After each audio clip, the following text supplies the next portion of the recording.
Up to the last class, we have discussed about motion. But up to last class, we have discussed about only linear motion. Every time we have considered many physical quantities, but they were taken with respect to Cartesian coordinate or x-axis, y-axis and z-axis when we have discussed about three-dimensional. Today, in motion, we will study about circular motion.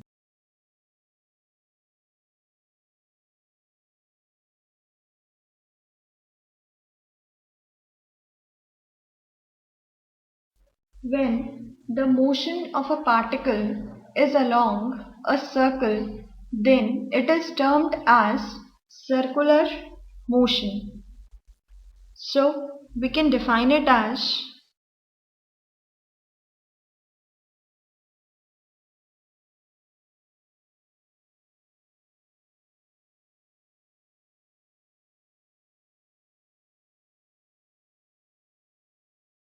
now if the speed of a particle or speed of any body which is moving remains constant, then the motion is termed as uniform circular motion.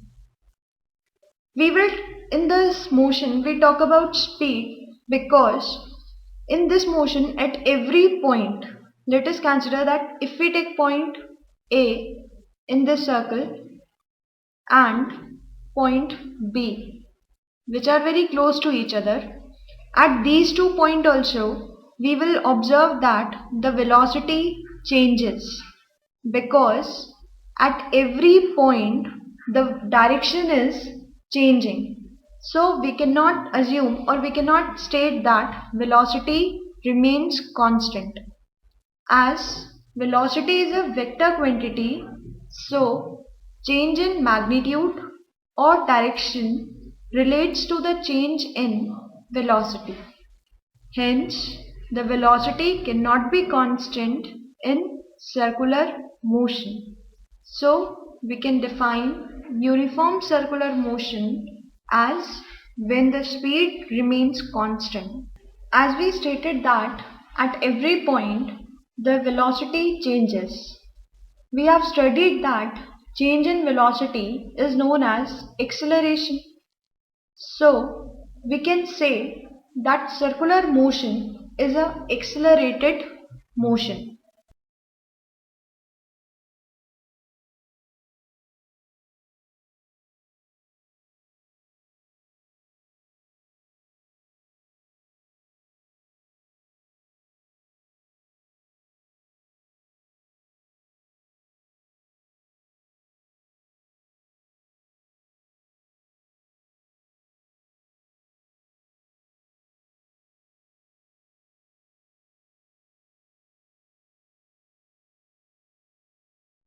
Now, if we have a comparison between linear motion and circular motion, then we will note that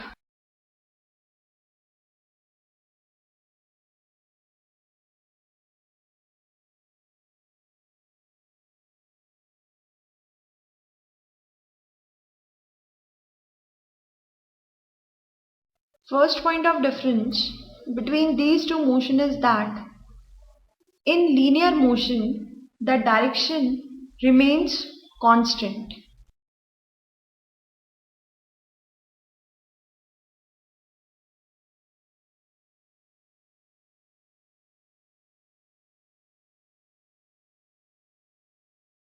Similarly, in circular motion we can state that direction changes frequently, or we can say that direction changes at every point.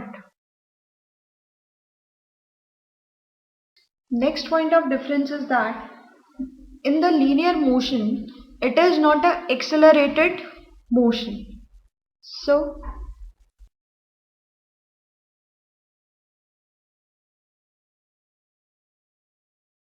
while circular motion is an accelerated motion because the velocity is changing, which leads to the acceleration.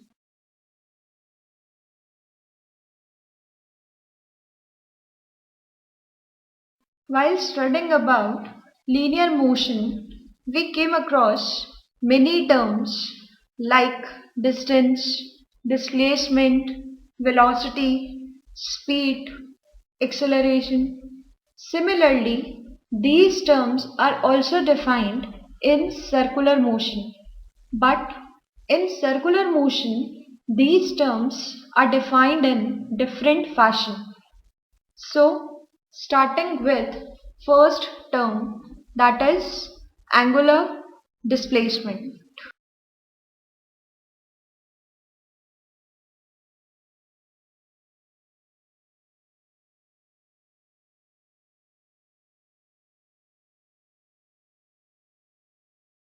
In linear motion, we have discussed about distance and displacement.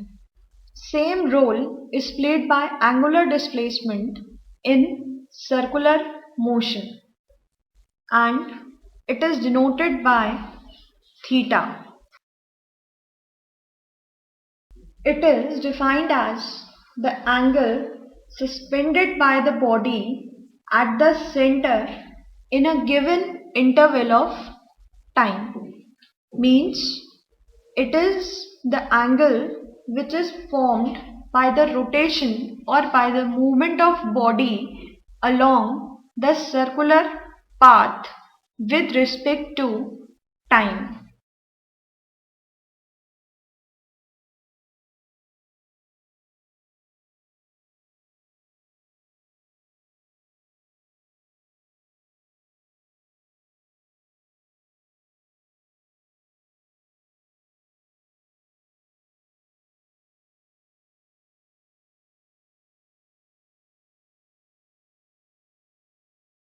It is measured in radians.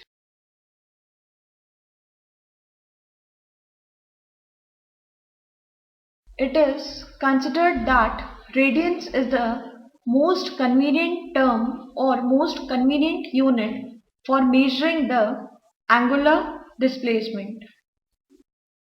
This radian is defined as the angle subtended by the circle at the center of the circle by an arc whose radius is equal to it. Up to now, we have discussed that angles are always measured in degree. But today we have studied that angles are also measured in radians. So there exists one relation between radians and degree. That is, to have a relation between them, we will consider that we are taking this relation for a one complete revolution.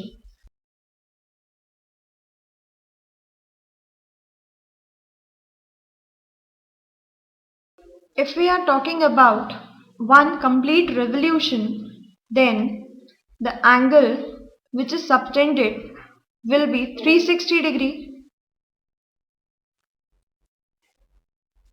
which is equal to 2 pi radian.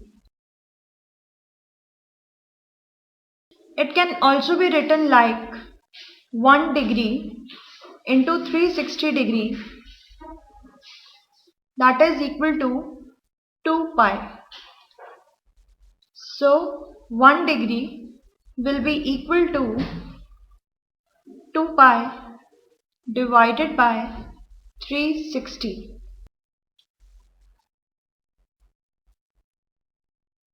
So 2 pi into 1 radian.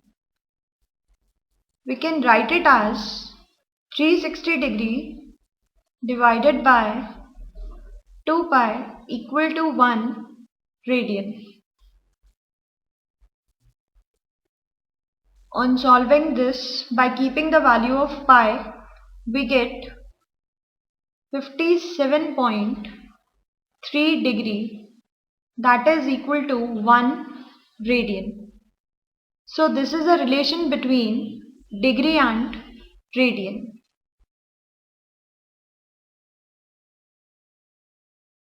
Now next term is angular velocity.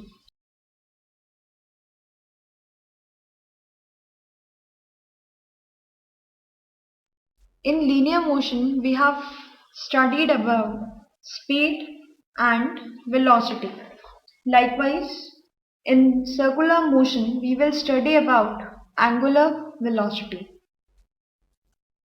It is denoted by omega,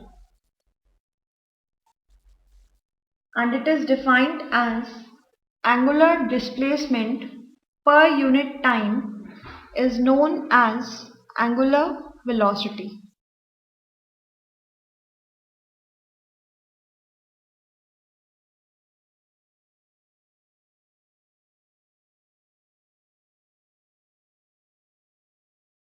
According to its definition, we can write that omega is equal to theta, that is angular displacement, by t, that is time. So this is the expression which is used to calculate angular velocity. Its unit is radian per second.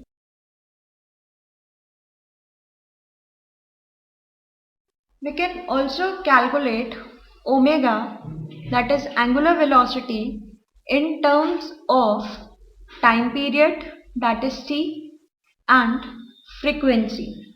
Again, here we will assume that angular displacement is 2 pi.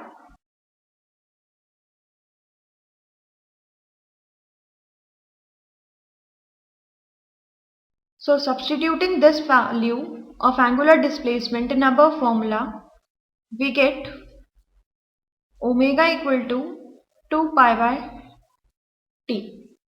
As we know, 1 by time period, that is t, is equal to n. Here n denotes frequency. So we can write omega equal to 2 pi n. So omega can be calculated by using this equation also. Next, we will deal with angular acceleration.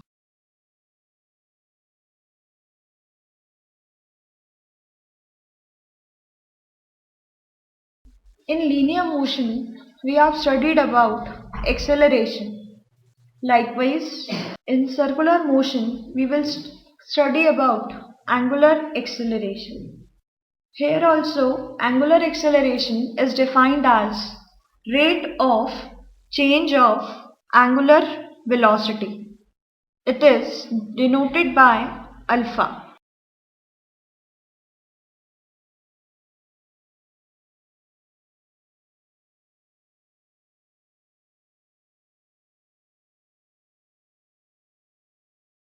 And mathematically, its expression is alpha equal to omega by t, and its unit is radian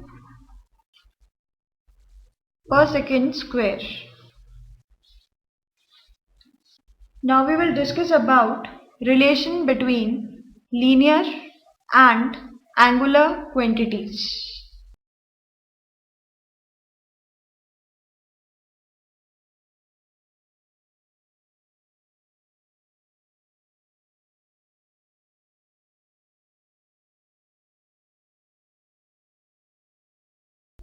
While discussing about angular quantities, we have discussed that each quantity corresponds to some linear quantity.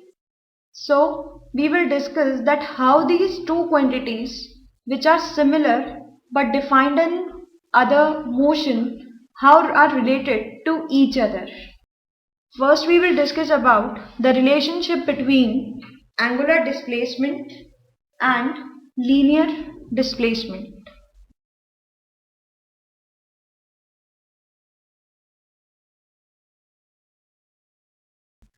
The circle has a radius r and it subtends the angle theta at the center. And QP represents the arc having a length of x.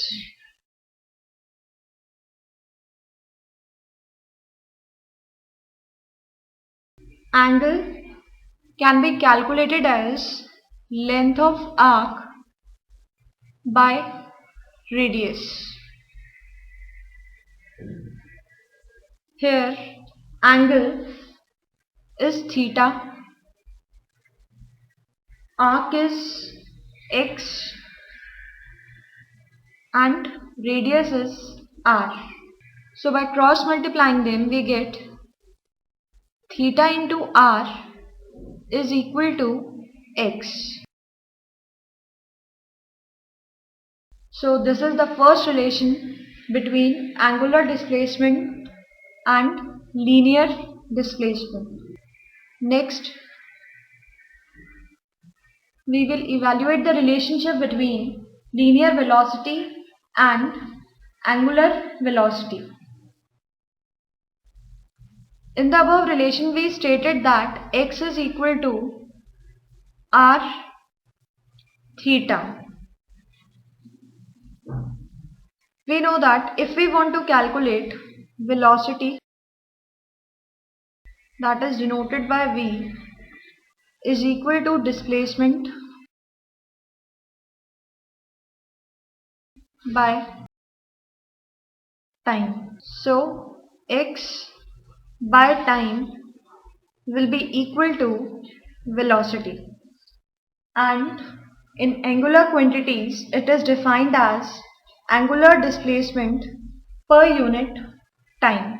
Now on substituting the value of x from above equation, we get theta r by t, but x by t is v and theta by t is omega.